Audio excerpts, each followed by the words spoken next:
Bentar, balik lagi ke artikel. Nah, yang penting itu adalah artikel acuannya sudah ngambil yang terbaru. Sedangkan artikel supportingnya, pendukungnya itu bisa mengambil dari riset-riset sebelumnya dibandingkan dengan acuan, karena kita perlu hasil-hasilnya ya supaya bisa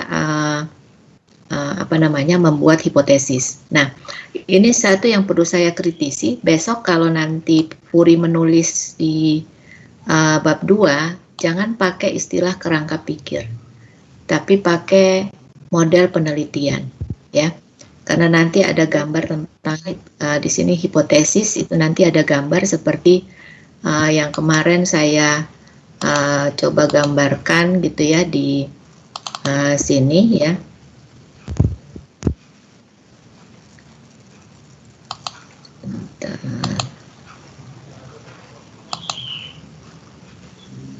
Ya, yang saya gambarkan di sini kemarin itu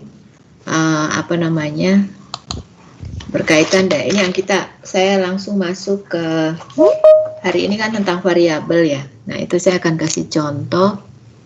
Nah, ini kemarin itu kan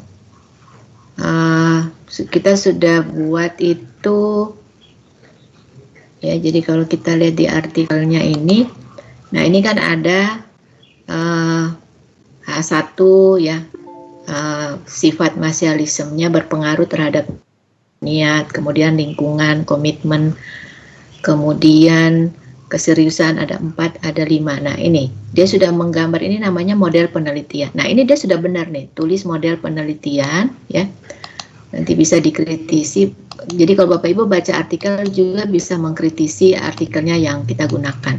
Nah, dia tulis di sini model penelitian. Ya, ini sudah ada model penelitian, tapi judulnya di sini tulis kerangka pemikiran, ya kan? Nah, jadi nanti di sini judulnya tulisnya juga sama ya. Model penelitian, jangan di judulnya kerangka pikir, tapi di bawahnya itu diisinya tulisnya model penelitian. Nah, jadi nanti kalau ini sudah benar model penelitian. Jadi gambarnya kan dia, nah mungkin yang perlu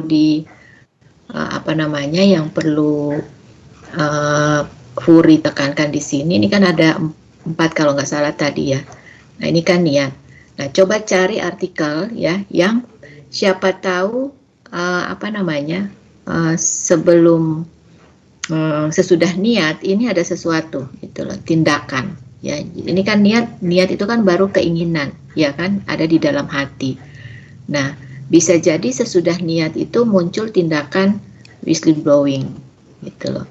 Nah, kalau mau tambah ya, kalau mau tambah variabel bisa cari artikel yang di belakangnya ini tidak niat tapi langsung tindakan whistleblowing gitu.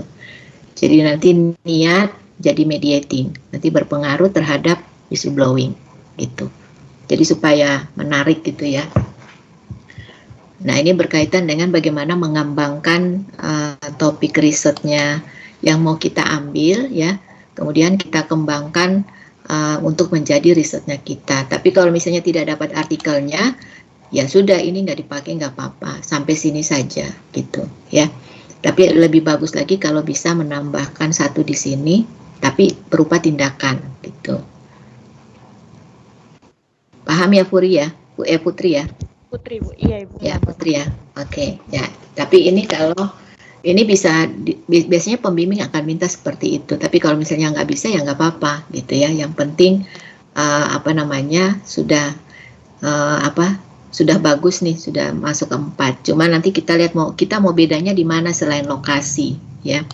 Bisa jadi kita juga bisa kalau kita lihat alat analisisnya. Ini definisi operasionalnya semua sudah ada, udah bagus ya, artinya bisa mengacu dari definisi operasional sebelumnya. Nah, cuman sekarang kita lihat dia uji analisisnya pakai apa gitu. Nah, kalau dia pakai uji asumsi klasik seperti ini berarti dia pakai SPSS ya. Nah, kalau dia pakai SPSS, nanti Puri bisa gunakan alat analisis yang lain, ya. Misalnya pakai ROAP atau pakai Smart PLS, gitu ya, supaya dari sudut pengujian juga ada perbedaan dari riset sebelumnya. Nah, begitu ya, Pur? Putri, iya Ibu. Oke, nah, jadi Bapak Ibu, sebenarnya hari ini kita bahas kurang lebih hampir sama yang tadi saya jelaskan, makanya saya langsung masuk contoh ya. Jenis variabel itu apa saja ya. Nah, di sini ada variabel independen, ada variabel mediating, dan kemudian di sini ada variabel moderating. Nah, kemarin sebelum masuk sini pertanyaannya Pak Ekti kalau tidak salah ya, itu kemudian saya sudah menggambarkan beberapa model sampai dengan perpaduan. Nah, jadi itu bisa Bapak Ibu bisa baca artikel-artikel yang Bapak Ibu punya sehingga bisa tahu ya kalau ini tidak ada mediating ya. Nah, nanti saya kasih contoh ya artikel yang ada kemarin yang punya Hesti ya, itu Mbak Hesti itu yang mediating ya, itu yang mediating. Kemudian ini kayaknya ini moderating kayaknya yang ini ya. Coba kita lihat.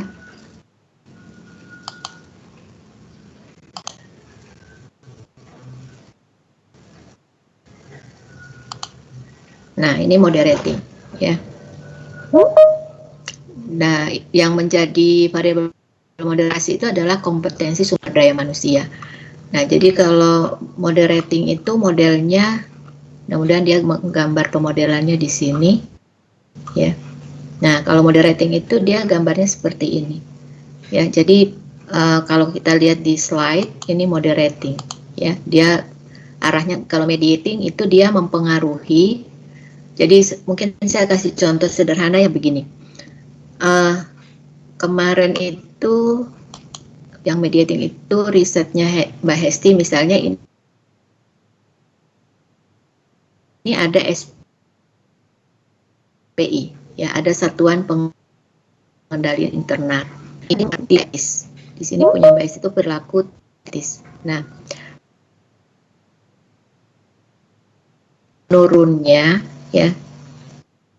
menurunnya perilaku tidak etis. Perilaku tidak etis yang menurun ini bisa menurunkan juga tingkat kecurangan, gitu, tingkat kecurangan. Nah, ini disebut dengan perilaku tidak etis itu memediasi hubungan antara SPI dengan tindakan kecurangan, ya, kecenderungan terjadinya kecurangan.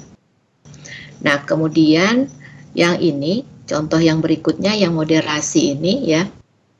Ini ada sistem akuntansi keuangan daerah dan SPI ya, kemudian ini berpengaruh terhadap kualitas laporan keuangan ya, tapi dimoderasi oleh kompetensi sumber daya manusia.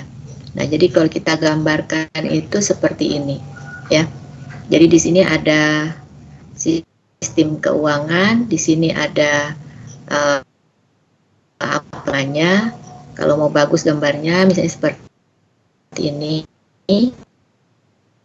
ya.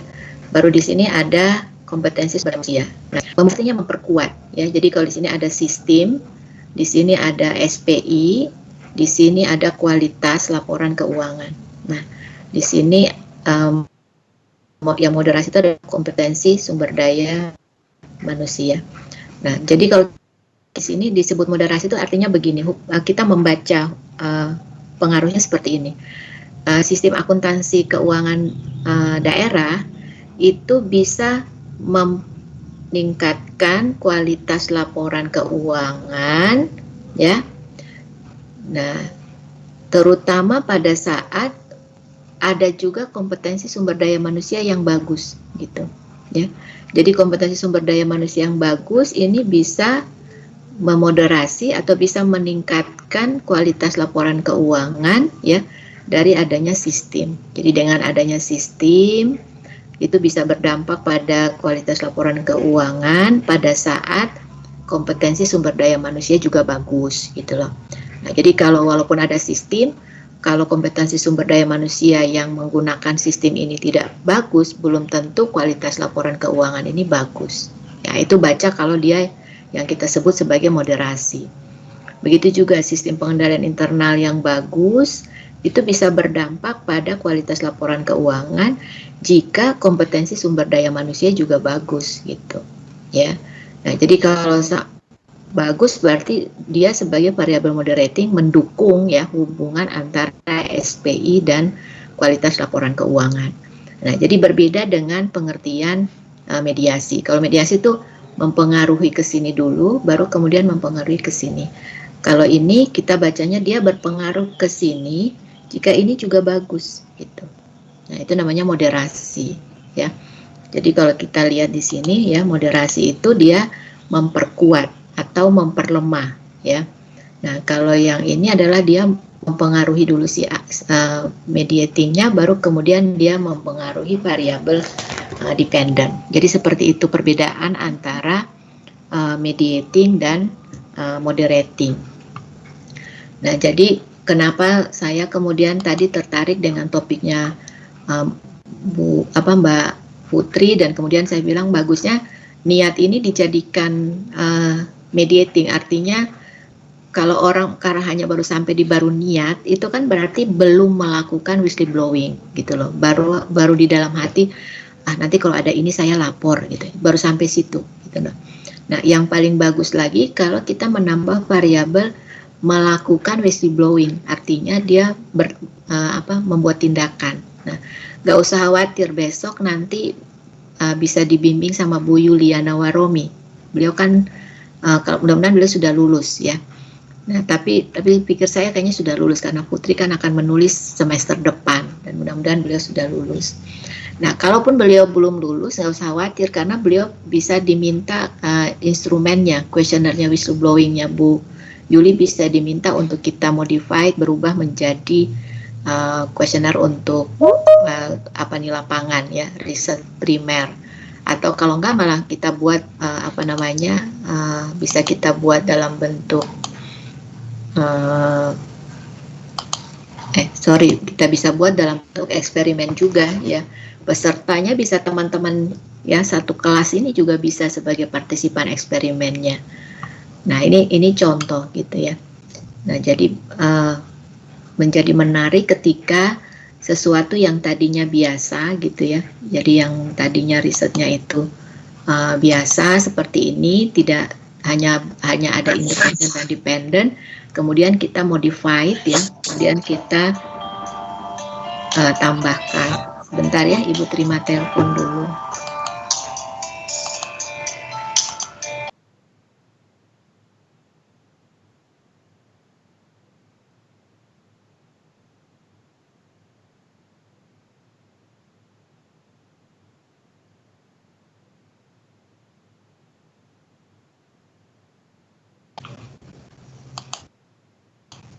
Jadi seperti itu. Sampai sini Putri dan Bapak Ibu lainnya paham ya perbedaan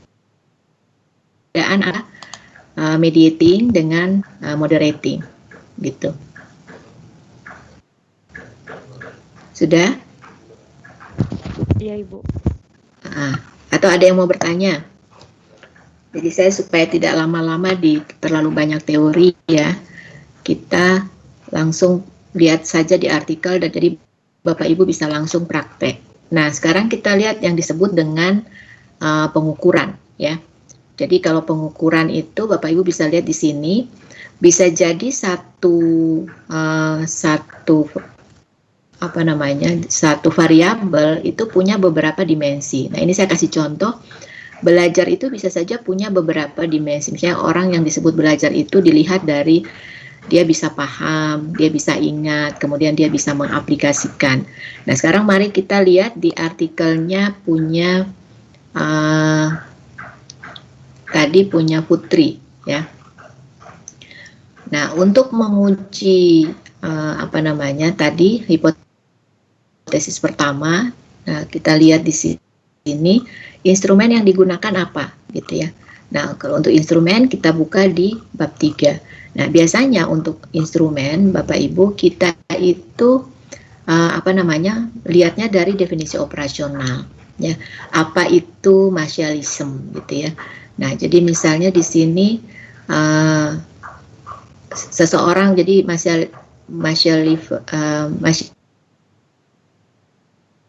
ini itu adalah sifat di mana seseorang ketika dia berhadapan dengan suatu masalah itu dia kemudian bisa berperilaku dengan mengabaikan etika, gitu ya. Nah, ataukah seseorang terlalu banyak mempertimbangkan etika, gitu. Nah, jadi kita lihat di sini ternyata di X1 yang martialism ini dia diadopsi dari instrumen yang digunakan oleh Dalton dan Radcliffe. Nah, jadi berarti di sini kita lihat bahwa instrumen ini dipakai oleh si peneliti sebelumnya, ya, untuk menguji martialism. Nah, ini yang disebut dengan alat ukur, ya. Nah, kita bisa lihat apakah yang bersangkutan itu melampirkan nggak kuesionernya. Nah, oh ternyata tidak, gitu. Nah, kalau tidak, tadi kita lihat, ya, dia di mana dia mengambil di artikel mana dia mengambil pengukuran martialism itu. Nah, tadi dia sebut itu Dalton, ya. Dalton dalam Rhodia. Berarti kita buka Rhodia. Nah, kita cek di sini Rhodia. Nah, ini caranya Bapak Ibu ketika Bapak Ibu mau mencari artikel. Nah, ternyata Rhodia itu di dalam Rhodia itu deskripsi, ya, deskripsinya Rhodia itu ada instrumennya. Nah, coba sekarang kita mencari ini di Google. Nggak usah Bapak Ibu pakai Google Scholar, pakai langsung yang biasa saja, ya, Rhodia, gitu ya. Nah, kemudian kita cari, ya. Bapak Ibu nggak usah lihat beritanya, ya, Bapak Ibu lihat caranya. Nah, kita lihat di sini, ya, ada di mana sih yang tadi punya Rhodia itu, ya. Nah, kita cari judul yang hampir mirip, ya.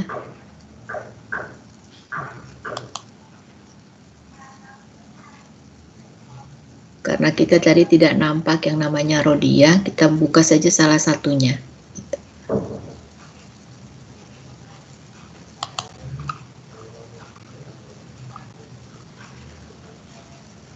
Oh, ini ada nih, Rhodia, sorry.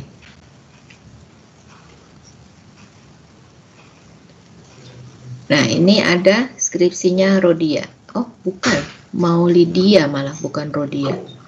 Sepertinya Maulidia juga mengambil dari Rhodia. Jadi ada di. Nah, kita buka di bawah, ya. Nggak apa-apa, kita lihat. Yang penting kita cek di lampirannya itu ada ndak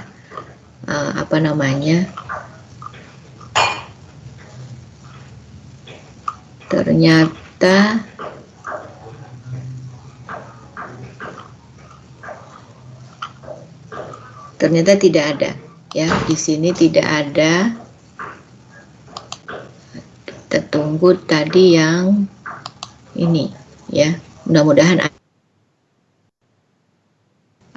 Putri sudah bisa cepat lulus karena instrumennya sudah tersedia, gitu ya.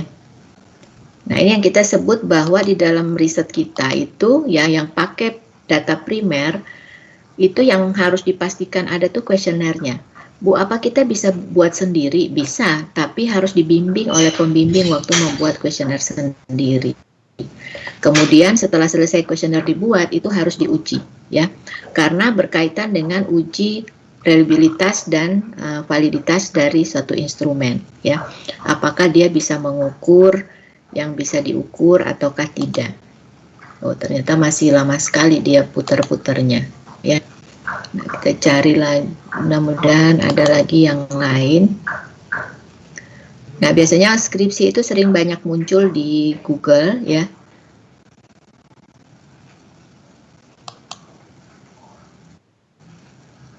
Kayaknya ini mengalami gangguan yang ini. Ya, kita ini bisa ambil lengkapnya.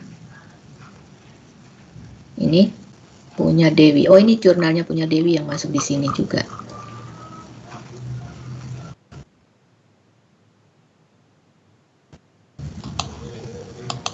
Nah, kalau ya sulit dapatkan seperti ini, maka bisa saja tulis misalnya gini, sifat ya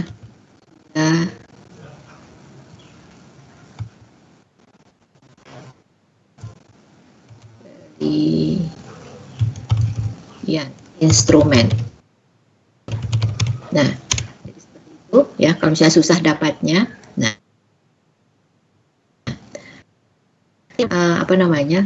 Bisa jadi instrumen itu bisa salah satu artikel yang muncul ini ya. Nah, kita buka yang dimension ya. Biasanya itu dimensi-dimensi ya. Pertanyaan-pertanyaannya bisa saja ada di dalam artikelnya. Nah, ini kita ambil PDF-nya.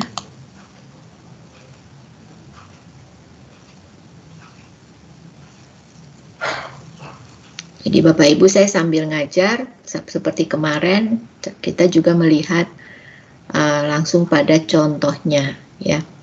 Jadi Bapak Ibu waktu baca artikel sudah langsung bisa melihat, oh berarti caranya seperti ini. Nah, kita lihat di sini apakah ada instrumennya ataukah tidak gitu ya. Nah, ini bisa diambil juga sebagai artikel acuan karena di sini kita bisa dapat banyak penjelasan tentang ini, martialisme ini ya.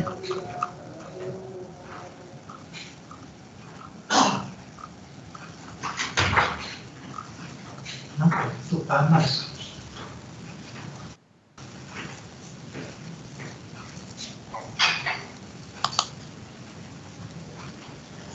Siapa yang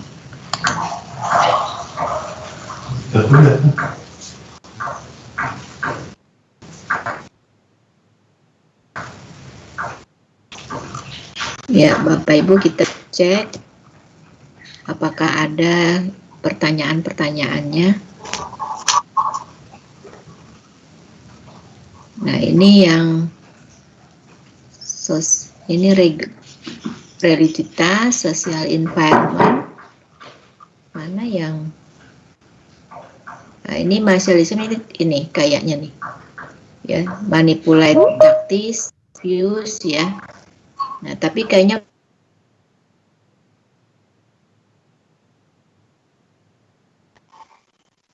juga udah ada di semoga ada ada ternyata. Nah, Bapak Ibu, ini ada definisi operasionalnya sudah di sini ya. Kemudian di sini ada indikatornya. Nah, Bapak Ibu nggak usah khawatir, Putri nggak usah khawatir kalau lihat bahasa Inggris seperti ini, karena bisa pakai Google Scholar, terjemahkan, nanti diskusi sama pembimbing untuk melihat apakah yang diterjemahkan sudah benar atau tidak, gitu ya. Nah, jadi sudah ada nih instrumen martialism-nya ya. Nah, seperti itu ya Putri ya.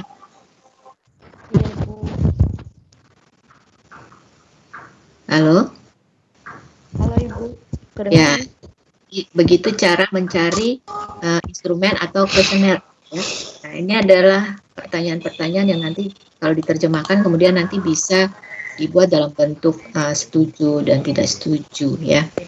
Misalnya ini kan sikap ketidakjujuran, kecenderungan ya. Jadi taktik manipulasinya itu biasanya berkaitan dengan ketidakjujuran, kecurangan ya. Nah, itu setuju apa enggak gitu. Biasanya seperti itu. Ya, atau taktik manipulasi itu biasanya berkaitan dengan keuntungan pribadi misalnya ya. Keuntungan sendiri ya, self benefit misalnya. Jadi seperti itu. Nanti disusun bersama-sama, diterjemahkan pakai Google Scholar, kemudian didiskusikan dengan pembimbing ya, supaya bisa mendapatkan. Tapi kalau mau cari yang Indonesia juga ada, cuman kalau kita cari di sini kan lama. Nanti Putri bisa cari sendiri juga bisa ya kuesionernya. Nah, itu caranya ya Bapak Ibu, ketika kita ingin tahu kuesionernya itu dapat dari mana gitu ya. Jadi dari sini dia biasanya pakai punya siapa, kemudian nanti kita bisa ngambil dari situ, gitu ya. Nah itu apa namanya terkait dengan pengukuran ya. Jadi misalnya di sini saya contohkan ya, dulu belajar itu dimensinya apa? Oh, paham, ingat, dan aplikasi. Artinya kita harus menyusun pertanyaan, terdiri pertanyaan-pertanyaan untuk pemahaman sendiri, untuk mengingat sendiri, untuk aplikasi sendiri. Nah, kalau kita menggunakan lebih dari satu seperti ini, berarti kita sebut multidimensional measurement. Jadi pengukurannya lebih dari satu ya. Misalnya kalau kita mengukur GCG misalnya ya, good corporate governance misalnya, itu kita bertanya nih, indikatornya apa saja kalau GCG itu? Oh ada 5, berarti itu multidimension ya. Tapi kalau pertanyaannya mau dijadikan satu pun, belajar itu adalah paham cukup gitu, ya sudah, berarti belajar itu kita cuma melihat dari sisi paham saja, tidak sampai harus mengingat gitu ya. Jadi dimensi atau pengukuran ini tergantung dari apa yang mau kita artikan ya dari variabel kita. Jadi kalau tadi mau diartikan belajar itu mau diartikan yang namanya orang belajar itu dia paham, dia ingat, kemudian dia bisa beri contoh, ya berarti itu ada tiga dimensi. Nah, berarti lebih dari satu, itu definisi operasional dari belajar. Tapi kalau penelitiannya mau dibikin pengertian belajar itu adalah ketika seseorang bisa memahami apa yang dia baca gitu. Ya udah berarti cuma satu pengukuran, yaitu paham saja. Itu yang disebut dengan dimensi ya. Nah, terkait dengan dimensi ini kita paling banyak menggunakan ya yang kita sebut dengan skala ya. Ada berbagai macam skala. Nah, biasanya kalau setuju tidak setuju itu kita sebut dengan skala ordinal ya. Kemudian kita jawaban yang cukup 1 atau 2 ya, misalnya ya atau tidak gitu ya, laki-laki atau perempuan gitu. Nah, itu berarti nominal. Kalau interval misalnya ada jarak seperti pendapatan dari 1.000.000 sampai berapa, nah itu berarti interval. Kemudian yang rasio itu seperti membandingkan, ya kita membagi ya current ratio, benefit case ratio, itu perbandingan antara apa dan apa gitu, itu kita sebut rasio. Nah sekarang kita lihat ada beberapa contoh ya yang berkaitan dengan skala. Nah ini ada beberapa contoh skala ya. Nah jadi Bapak Ibu maaf saya tidak pakai slideshow tapi bisa kelihatan ya? Bisa Bu. Bisa ya, karena kalau pakai takutnya dia tidak saya coba dulu, takutnya nanti kayak kemarin itu dia tidak lewat-lewat gitu. Ini terpindah nggak ininya, slide-nya? Skala dikotomi, Pak. Ya? Skala dikotomi. Iya, skala dikotomi. Oke. Nah, jadi kalau skala dikotomi itu dia bagian dari skala, dia seperti skala nominal, ya. Jadi pertanyaannya cukup menjawab di antara yang diberikan, tidak boleh pilih yang lain. Misalnya apakah Anda sudah menikah? Jadi misalnya ini status pernikahan ya. Ya jawabnya sudah atau belum, cuma 2 aja, tidak bisa bilang saya tidak mau pilih ini, saya mau pilih yang rencana gitu, yang nggak bisa. Ya, pokoknya sudah atau belum, itu saja. Begitu juga kalau misalnya ada pilihan jenis kelamin, misalnya laki-laki atau perempuan, ya udah pilih aja di antara itu laki-laki atau perempuan, nggak bisa bilang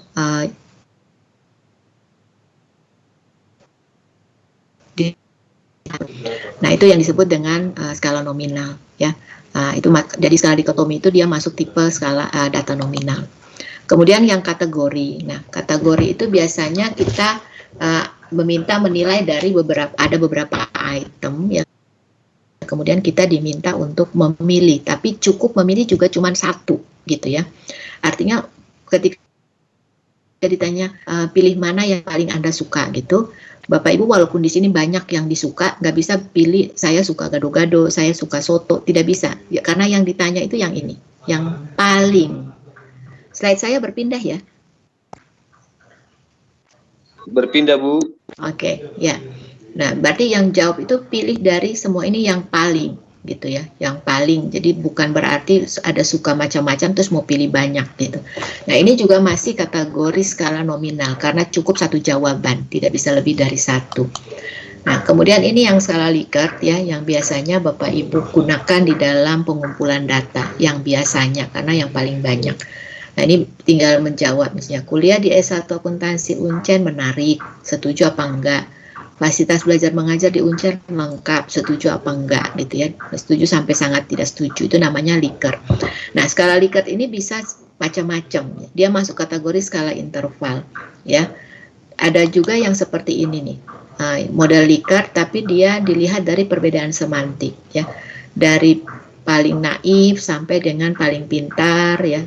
Jadi pilihannya dari paling penting sampai dengan sangat tidak penting gitu ya. Nah, biasanya Bapak Ibu juga kadang menerima pertanyaan, ada pertanyaan kemudian kita diminta yang pilihannya itu bukan setuju tidak setuju tapi paling penting dengan yang sampai dengan tidak penting ya. Nah, ini masuk perbedaan semantik namanya ya. Kemudian ada juga skala yang berkaitan dengan seperti skala Likert tapi poinnya lebih dari 5 ya. Nah, bisa sampai 7, 9 gitu ya. Nah, ini masuk kategori yang disebut skala numerik. Jadi dia masuk Likert tapi disebut sebagai skala numerik ya karena pilihannya lebih banyak gitu ya. Jadi orang diberi kesempatan untuk melihat saya itu tidak setujunya itu di poin 7, berarti kalau tidak setuju sedikit, tidak setuju kurang sedikit gitu ya mungkin ya. Nah, ini skalanya sampai dengan setuju gitu.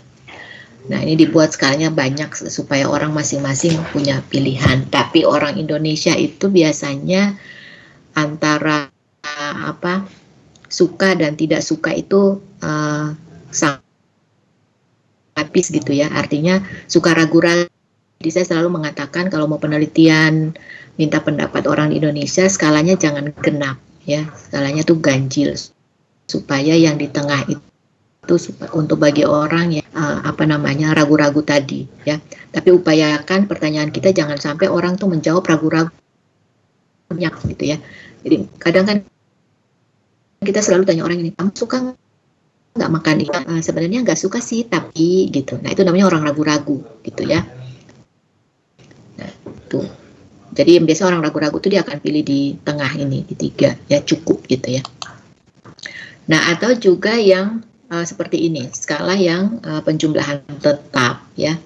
Nah, ini dia masuk kategori rasio karena nanti kita bisa hitung di antara ini dan ini dibandingkan mana yang paling banyak atau mana yang paling besar gitu. Nah, tapi penjumlahannya tidak boleh lebih dari 100 ya. Jadi misalnya kalau mau pilih masuk di Maksi ya, itu pertimbangannya apa yang pertama? Beri poin yang paling besar gitu ya, misalnya 20. Terus nanti yang lain turun-turun tapi waktu dijumlah itu tidak lebih dari 100. Nah, kenapa disebut dengan rasio? Karena kita bisa membandingkan misalnya pertanyaan mana di antara ini yang paling besar pilihannya. Oh, misalnya kenyamanan ruang kuliah itu dipilih 20%. Oh, berarti pilih 20, berarti 20 bagi 100 itu dapatnya berapa persen gitu. Ya, berarti ini paling persentase yang tertinggi misalnya. Nah, itu contoh ya berkaitan dengan kenapa disebut skala penjumlahan tetap ini bagian dari data rasio ya. Nah, kemudian ada juga skala Staffel ya. Skala Staffel itu kalau tadi yang Likert itu dari kiri ke kanan ya, seperti model Scontro kalau kita belajar tata buku ya, Scontro dan Staffel. Nah, tapi kalau yang skala Staffel ini dia tidak dari kiri ke kanan, tapi dia dari atas ke bawah gitu. Jadi serius di tengah, baru kurang seriusnya ke bawah, lebih seriusnya ke atas. Begitu juga kurang menariknya ke bawah, menariknya ke atas, atau kurang pinternya ke bawah, lebih pintar ke atas. Jadi tidak ke kiri ke kanan gitu ya. Nah, skala-skala ini diperkenalkan, siapa tahu besok lusa Bapak Ibu ingin menggunakan skala-skala tersebut ya. Walaupun paling banyak di kita itu menggunakan skala Likert ya. Tapi bisa jadi beberapa penelitian, saya ngambil contoh ada kakak tingkat yang menggunakan ini. Ini sudah kita masuk skala ranking ya. Ini ada yang menggunakan skala ini waktu menulis tentang good governance perguruan tinggi, ya. Nah, itu kita diminta untuk memilih di antara indikator good corporate governance ini kalau dibuat berpasangan, ya. Jadi paired berpasangan gitu, ya. Nah, kira-kira mana yang menurut kita itu yang paling penting? Transparansi dengan akuntabilitas, transparansi dan responsibility, atau responsibility dengan akuntabilitas, ya. Nah, ini kita diminta memilih mana menurut kita yang paling penting, gitu. Nanti kemudian kita akan dapatkan berapa banyak yang memilih pasangan ini, gitu ya. Pasangan yang mana, gitu ya. Nah, mungkin bisa jadi orang lebih banyak memilih yang transparansi dan akuntabilitas karena paling sering kata itu didengar, ya. Atau memang dia merasa itu memang yang paling penting di antara indikator lainnya, gitu. Nah, ini yang disebut dengan paired berpasangan, ya. Artinya sudah dibuat satu pasang, tidak bisa lagi diganti-ganti, gitu ya. Nah, atau sebaliknya misalnya ini, ya, ranking yang dipaksakan, ya. Di antara indikator good corporate governance berikut ini, mana yang menurut Anda paling penting? Beri nilai ranking 1 sampai 5. Nah, berarti dari 5 ini kita beri ranking. Yang paling penting dikasih ranking 1, kemudian yang kurang penting sampai dengan tidak penting diberi ranking 5. Ini kan ada 5 ya, ranking 5 gitu. Nah, jadi yang paling penting dikasih 1. Nah, pasti masing-masing orang itu punya pendapat beda-beda. Nanti kita akan tabulasi, misalnya dari 80 orang responden, ternyata misalnya 60 yang menjawab transparansi itu paling penting, gitu ya. Nah, nanti berapa orang lagi yang menjawab akuntabilitas yang penting, gitu. Nah, itu kita tabulasi seperti itu. Nah, ini disebut dengan skala ranking, ya. Nah, atau yang seperti ini, ya, skala membandingkan, ya. Bisa jadi kalau mau buat pertanyaan seperti dengan indikator sebelumnya pakai GCG, bisa jadi kita bertanya di sini, dibandingkan antara responsibility, ya, dan akuntabilitas, mana menurut Bapak Ibu yang lebih baik? Ya, itu juga bisa membandingkan mana di antara transparansi dan akuntabilitas itu yang paling penting. Nah, nanti bisa dijawab transparansi lebih penting itu berarti inferior, hampir sama. Kalau atau akuntabilitas yang lebih penting itu berarti di superior, karena tadi kita bertanya dibandingkan dengan dibandingkan dengan transparansi, apakah akuntabilitas lebih penting, gitu. Nah, jadi seperti itu. Itu pertanyaan yang kemudian nanti kita sudah tahu mana yang kalau dia jawab tidak penting, itu ada di superior atau inferior, karena kita paham dengan pertanyaan ini, ya. Nah, itu namanya skala komparatif. Jadi itu skala-skala ini sangat penting, ya, ketika kita ingin membuat satu penelitian.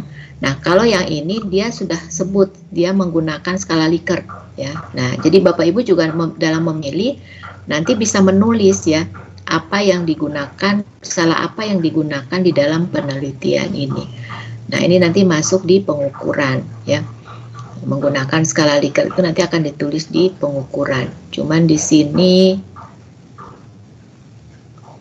dia tidak menulis, ya. Nah, nanti kalau Bapak Ibu membuat tulisan, jangan lupa di pengukuran itu harus menulis pakai skala apa.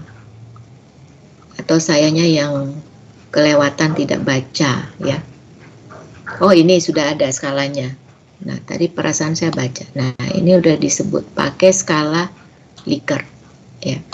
Nah,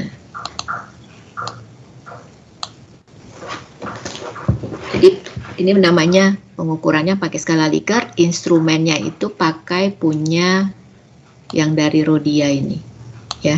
Nah, ini disebut. Jadi namanya orang itu yang kita gunakan, ya. Nah, jadi nanti besok kita akan menggunakan instrumen ini juga. Tapi kalau kita menggunakan instrumen orang lain, ya kita tulis nama orang lain. Jangan menggunakan instrumennya orang lain, itu kita masih menulis nama Rodia. Atau kalau kita buat sendiri, kita acuannya dari mana? Misalnya kita acuan punya Rodia, tapi kita modifikasi ada tambah atau mengurangi pertanyaan. Maka kita tulis pengukurannya menggunakan instrumen yang digunakan Rodia dan dimodifikasi sesuai dengan kebutuhan ya studi saat ini gitu. Nah, itu kita tulis seperti itu sehingga waktu orang baca orang tahu bahwa kita tidak murni mengambil dari Rodia atau kita tidak murni menggunakan instrumennya Dalton and Ritke, tapi kita melakukan modifikasi sesuai dengan kebutuhan atau kesesuaian lingkungan riset kita gitu. Nah, itu contoh yang berkaitan dengan ketika kita menulis tentang kita memilih tentang skala gitu ya. Nah, dari hasil ini kita masuk di reliabilitas dan validitas ya. Nah, ini dua hal yang penting karena kita bisa tahu instrumen kita itu mengukur apa yang seharusnya diukur ataukah tidak. Kemudian dia bisa di tempat manapun itu cocok. Artinya pertanyaan-pertanyaan yang tadi ditujukan di dalam ini ya, pertanyaan-pertanyaan ini saya mau nanya di mana saja tuh dia bisa mengukur sifat Machiavellian ya. Saya mau berada di mana saja, yang pertanyaan terkait dengan lingkungan etika ini, saya mau penelitian di Jogja, mau penelitian di Surabaya, mau penelitian di Papua. Pertanyaan-pertanyaan ini cocok untuk digunakan. Nah, itu namanya dia valid gitu ya. Nah, jadi saya ngambil contoh yang paling simpel tuh begini. Kalau Bapak Ibu punya termometer ruang ya, yang biasanya taruh di dalam ruangan ya, kemudian Bapak Ibu tuh di rumah ada yang demam gitu. Kira-kira termometer ruang cocok nggak untuk mengukur suhu badannya yang lagi demam?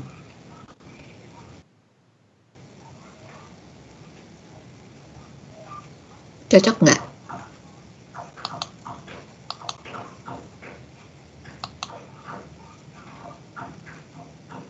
Cocok nggak kalau ada yang demam di rumah ya, kemudian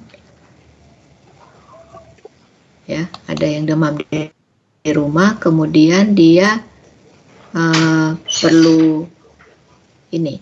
perlu diukur suhu badannya, kita ambil termometer ruang, cocok nggak? Tidak, Bu. Tidak. Nah, itu tandanya yang ya tidak reliable. Artinya sama-sama termometer ya, tapi tidak bisa digunakan di tempat yang sesuai gitu. Jadi kita harus pastikan bahwa instrumen yang kita pakai itu reliable. Artinya mengukur di mana saja ya. Jadi sesuai dengan capability-nya. Jadi jangan sampai kita tadi ya saya katakan sama-sama ketika mengukur ruang ya harus menggunakan termometer ruang. Kalau mengukur badan ya harus pakai yang termometer suhu, padahal sama-sama termometer. Nah, itu yang disebut dengan reliable. Instrumen yang kita pakai harus pas, harus sesuai. Pertanyaan-pertanyaan yang kita ajukan harus sesuai. Ya. Nah, itu yang disebut dengan reliable. Jadi kalau kita lihat di di dua pengertian ini ya. Jadi yang validitas itu seberapa bagusnya ya suatu tes itu mengukur apa yang seharusnya diukur. Kemudian yang berikutnya itu reliabilitas itu adalah dia stabil, konsisten gitu ya. Jadi dia robust istilahnya. Nah, jadi Bapak Ibu, kalau validitas itu kita lebih banyak melihat daripada dua hal ya. Kemarin kita sudah bahas waktu kita bahas di eksperimen ya, validitas eksternal, yaitu bagaimana dia punya kekuatan generalitas yang tinggi ketika dia bisa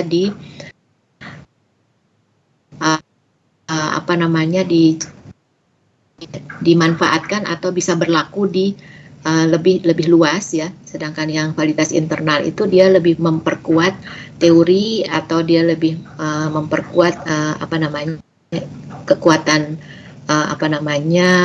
kekuatan membangun model penelitian ya. Nah, jadi bisa nanti dibaca ini seperti ini ya. Itu bisa eksternal itu bisa kemana saja di situasi yang berbeda, di objek yang berbeda. Jadi semakin general itu semakin baik gitu. Tapi juga kalau terlalu umum kemudian kita salah mengambil penyampalan, ya itu juga keliru gitu. Jadi biasanya kita akan mengeneralkan pada sampel yang kita ambil. Kalau sampelnya tidak mewakili, ya kita nggak bisa berlakukan di situ. Nah, sedangkan internal lebih kepada konsep dan teori atau instrumen yang kita pakai di dalam membangun konstruk-konstruk penelitian atau model-model penelitian, ya. Nah, ini memperkuat teori. Nah, jadi untuk menguji ini biasanya kita pakai, jadi reliabilitas itu bisa pakai beberapa alat analisis, tapi yang paling banyak yang kita pakai itu Cronbach alpha. Jadi kalau kita lihat di sini ya, riset di yang tadi punyanya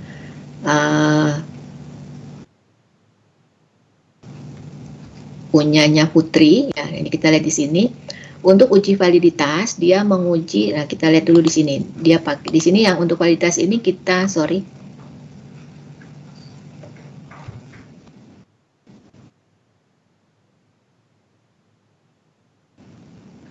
Nah, ini dia pakai Cronbach alpha untuk reliabilitas. Kemudian pakai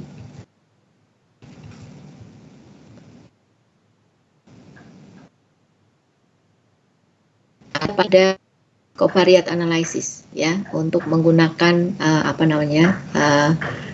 validitas. Mudah-mudahan Bapak Ibu sudah dapat waktu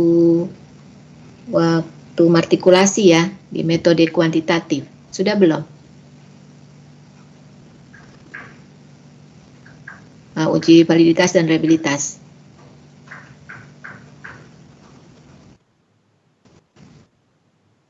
Sudah. Halo? Halo? Bapak Ibu sudah dapat pengujian reliabilitas sama validitas di waktu martikulasi atau belum?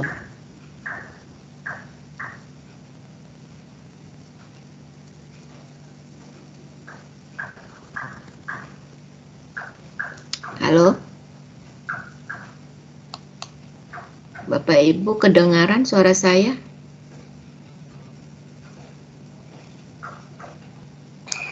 Kedengaran, Bu. Nah, maksudnya kemarin waktu martikulasi itu sudah dapat validitas dan reliabilitas atau belum?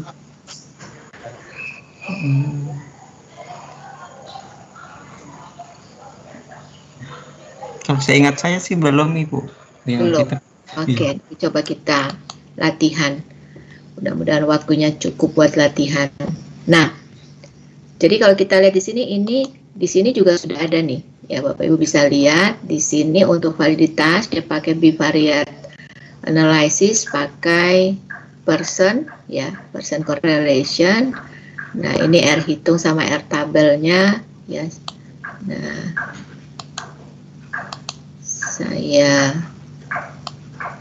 Nah, sudah terjawab di sini. Kemudian untuk reliabilitas dia pakai Cronbach alpha.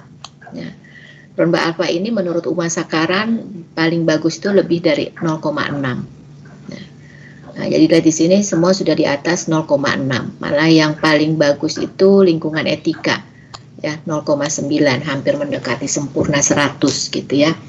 Nah, ini hal-hal yang harus dilakukan oleh peneliti ketika menggunakan kuesioner. Dia harus menguji ini dulu sebelum supaya tahu kalau kuesionernya itu waktu digunakan itu sudah layak gitu ya. Nah, jadi nanti ini dari jawaban responden itu nanti dihitung. Nah, biasanya kalau tidak mencapai 0,6 itu ada item pertanyaan yang tidak signifikan, itu dibuang ya, dihilangkan. Nah, jadi itu Bapak Ibu yang berkaitan dengan statistik. Saya coba buka SPSS ya Bapak Ibu, kita coba menghitung ya yang disebut dengan validitas dan reliabilitas.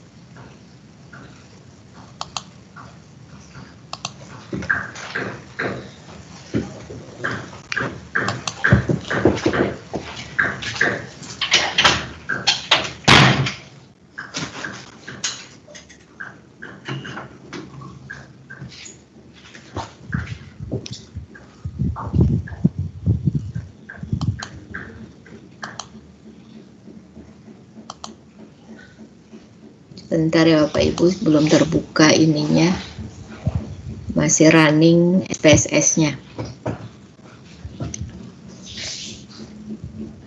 Tapi kalau Bapak Ibu pakai Smart atau RAPLS, itu satu kali running, itu semua hasil bisa keluar ya. Baik itu untuk uji model ya, hasil uji modelnya maupun itu bisa ya. Saya pilih dulu datanya ada enggak.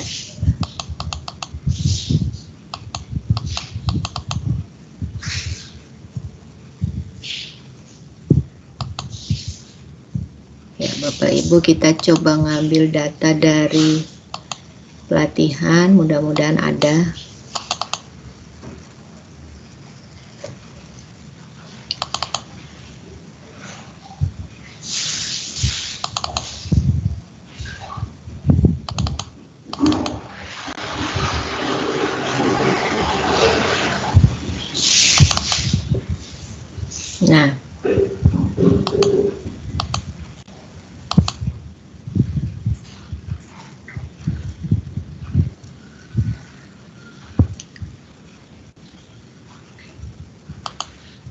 Nah, Bapak Ibu, ini contoh ya. Ada yang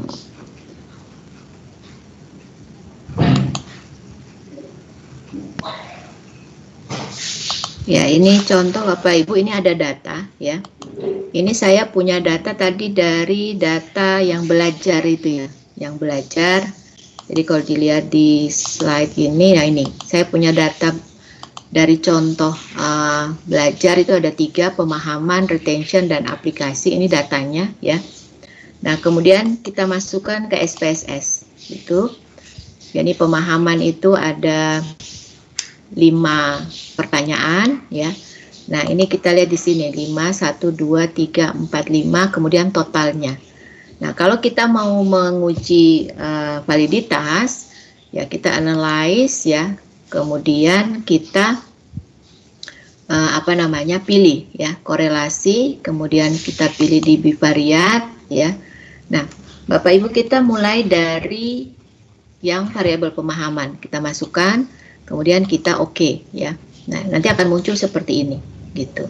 Nah Pearson correlation ini akan dilihat bahwa setiap yang ada bintang seperti ini, Bapak Ibu kelihatan ya, atau terlalu kecil ininya, kelihatan nggak angkanya? Kelihatan Bu. Ya. Nah setiap ada 2 bintang seperti ini itu tandanya signifikan gitu. Kalau tidak ada berarti dia tidak signifikan gitu ya. Artinya item ini bisa dibuang gitu. Dia tidak cocok untuk bertanya di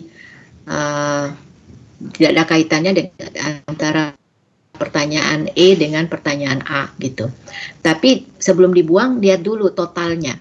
Nah, kalau totalnya itu signifikan berarti ini tidak perlu dibuang ya. Artinya kalau Bapak Ibu buang satu pertanyaan E ini karena tidak ada kaitan dengan A, itu bisa mengganggu pertanyaan yang lain. Karena kalau kita lihat di B dengan E ini cocok gitu loh, ada bintangnya ya. Nah B itu nanti kalau dibuang nanti bisa jadi terganggu oleh item yang lain. Jadi yang diperhatikan itu adalah totalnya. Selama ini totalnya ini semua signifikan berarti aman, berarti pertanyaan-pertanyaan ini valid untuk mengukur pemahaman gitu. Nah sampai sini paham ya?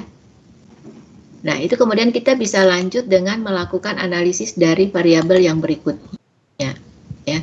Tadi sudah di total, sekarang di pemahaman, sekarang kita pindah ke retention itu. Nah jadi kalau ini bentar saya hilangkan dulu.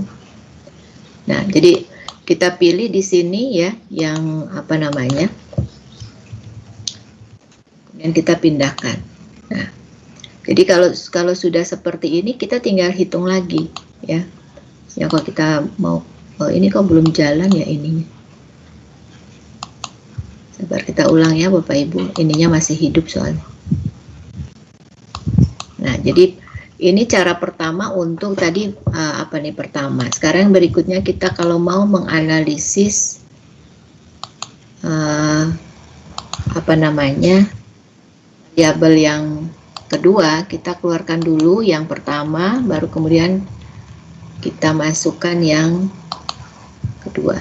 Nah, kemudian kita oke, ya. Nah, ini ya, muncul yang kedua. Sama, kita juga lihat di sini bisa jadi mana yang tidak. Oh, nah ini, misalnya yang di I ini ada yang tidak, pertanyaan di I ini tidak cocok dengan pertanyaan di G, gitu. Begitu juga H tidak cocok dengan di G.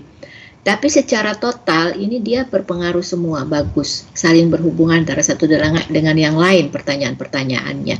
Berarti nggak usah dihapus yang dua ini karena pertanyaan H dan itu masih signifikan dengan pertanyaan F, ya. Nah, jadi jangan sampai kita buang karena merasa tidak cocok dengan yang lain gitu. Tapi selama totalnya itu oke, berarti nggak masalah. Nah, ini untuk menguji validitas. Sedangkan yang untuk reliabilitas, Bapak Ibu analyze kemudian pilih scale, gitu ya. Nah, ini ada reliabilitasnya, gitu. Nah, jadi di sini nanti kita akan uji, gitu ya. Berapa korban alfanya. Nah, korban alfanya itu 0,81 atau 81%, bagus gitu ya. Nah, kalau kita mau lihat, kalau kita mau buang ya, misalnya tadi ya, kita mau buang yang mana nih, yang tadi tidak cocok di pemahaman ya.